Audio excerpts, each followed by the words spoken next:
Good evening, Scary Ninja Stories. My name is Annabelle. I'd love to keep it that way. I've always been curious to know what happens after death.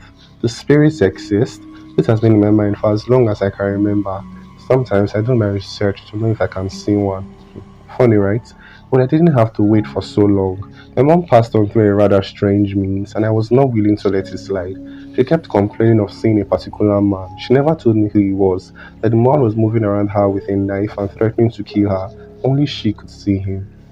The day she died, she said he stabbed her multiple times, but I couldn't see any man nor any knife wound. But I felt a thick, colorless liquid on her chest at the exact point she claimed she was stabbed. I wasn't willing to let my mom's death slide. I've always been curious to know what happens to a dead person and where their soul goes, so I didn't wait long to discover. I jumped on an offer with a friend of mine who offered to take me to Ijebu. I was scared at first, but I really wanted to know what happened to my mom. I had questions. I was willing to ask them and get answers. It took us 2 days to get to our destination. At first, it was a small hut which looked quite harmless. We were to camp there for 2 days and use a particular slimy dark liquid to have our bath. I was scared, but I wasn't willing to back down. Even though I reeked of physics, I wanted to see the end. At the end of the second day, an old naked woman came to our hut and led us to a river. She said we would undress and say some things she said, which I really did not understand.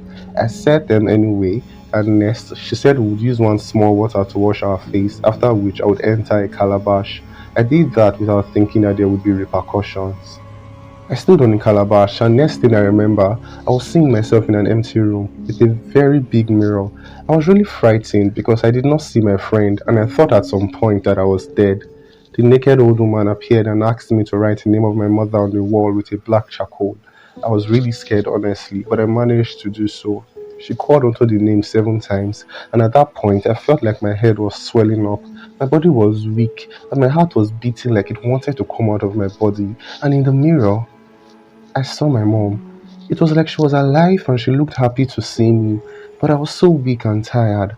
I was asked to ask her the questions I wanted. I asked my mom what happened to her. She said she was stabbed by my uncle because he wanted her out of the way for some family business. He believed my mom would expose his philanderous lifestyle. She showed me what happened in the mirror, and I couldn't believe my eyes. I felt like I wanted to cry, but tears couldn't come out.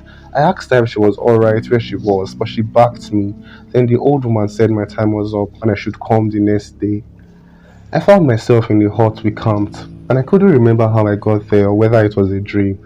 Then I saw my mom standing opposite me with her back. Then it dawned on me that what happened earlier was deep and real.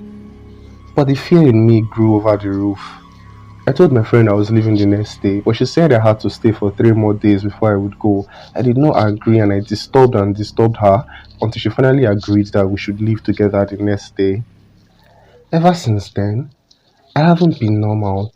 Anytime I close my eyes, I see my mom backing me.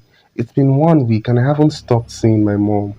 I can't go back to Ijebu Ode, but my friend insists that I must go back there or my mom will keep on following me.